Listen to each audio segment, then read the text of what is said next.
Assalamu alaikum wa rahmatullah wa barakatuh. Installe-toi confortablement. Je m'apprête à te raconter une histoire qui restera à jamais gravée dans ta mémoire. Cette histoire, tu la connais peut-être. C'est l'histoire du prophète Sulayman alayhi salam.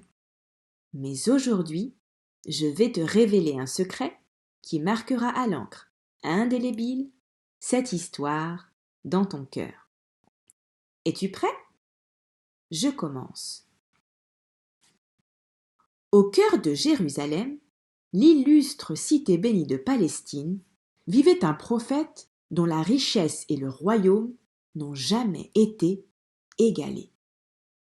Sulayman, fils de Daoud alayhi salam, était un roi puissant, généreux et d'une infinie sagesse.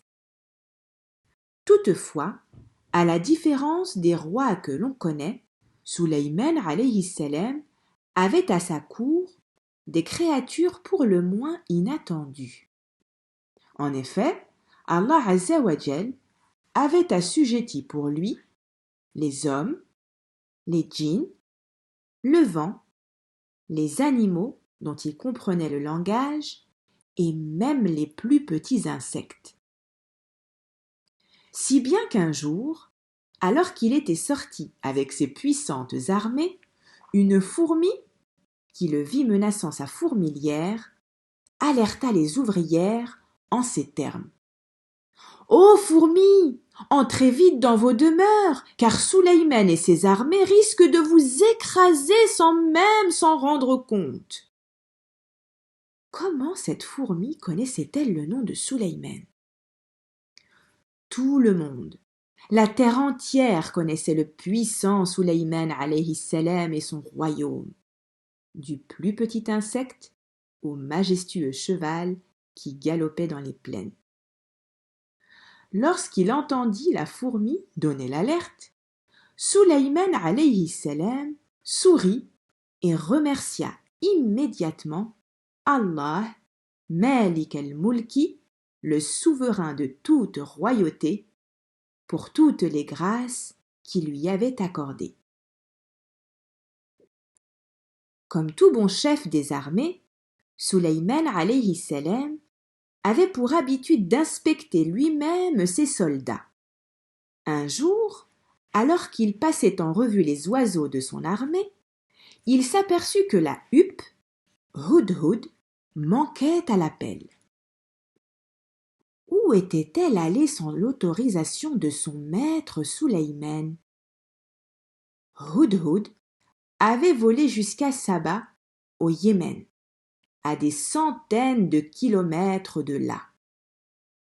Là-bas, elle découvrit avec stupéfaction qu'une reine et son peuple adoraient et se prosternaient devant le soleil au lieu d'Allah.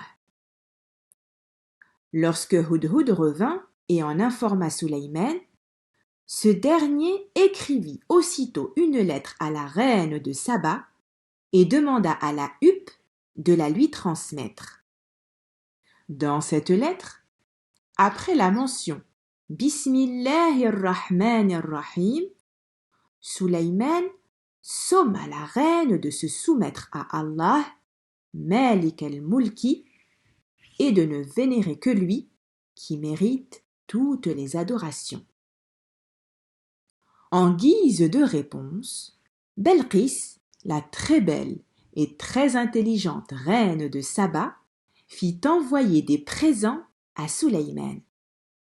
Or, argent, bijoux et pierres précieuses.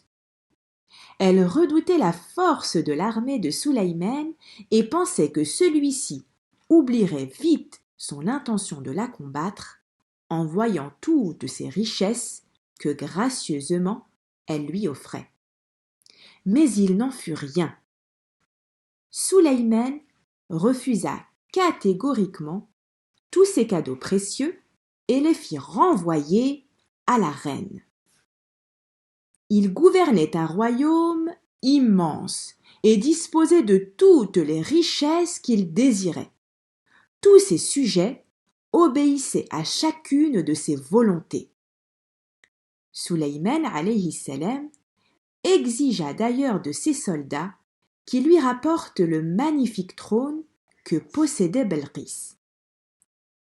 En un clin d'œil, le gigantesque trône de la reine était devant lui. Alors qu'il se trouvait au Yémen, le trône lui parvint en moins d'1 seconde. Subhanallah. Belqis et sa garde royale, qui arrivèrent enfin en Palestine, rencontrèrent le prophète Sulayman alayhi salam. Ébahi, quelle ne fut sa surprise lorsque la reine reconnut son trône qu'elle avait laissé au Yémen. Il était pourtant bien là, devant ses yeux. Comment cela était-ce possible? Belqis commença à réellement mesurer le pouvoir absolu que possédait le roi et prophète par la grâce d'Allah, Malik el-Mulki.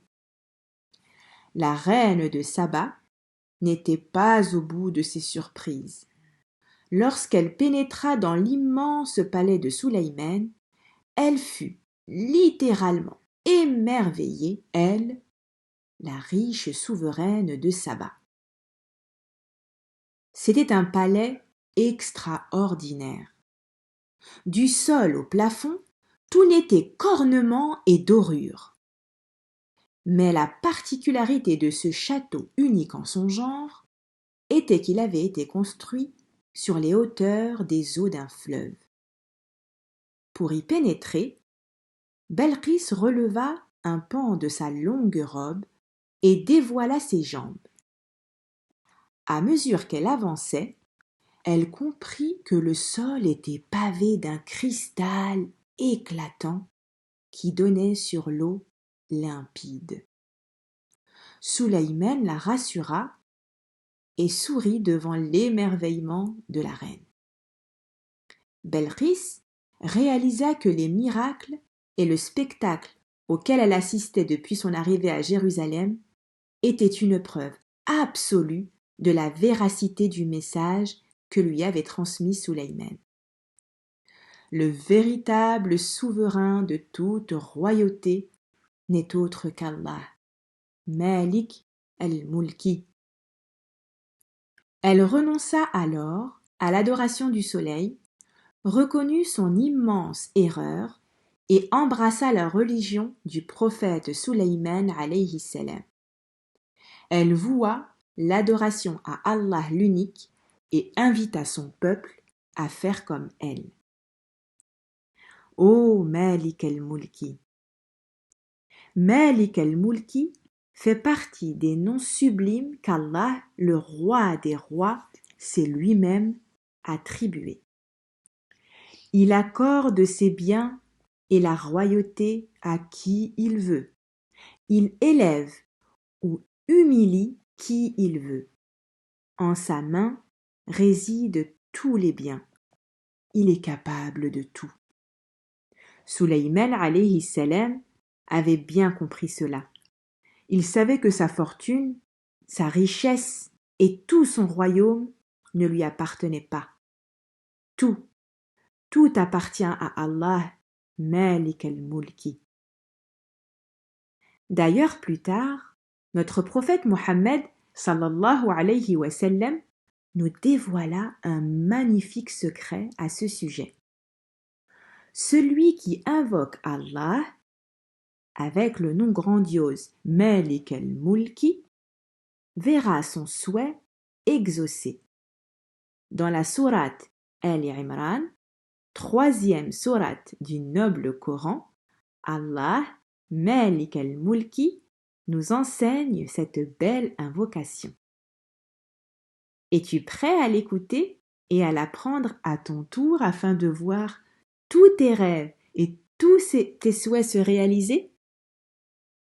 Écoute bien. Allahumma Malik al-Mulki tu'ti al-mulka man tasha'u وتنزع الملك ممن تشاء وتعز من تشاء وتذل من تشاء بيدك الخير إنك على كل شيء قدير. Et si tu répétais après moi?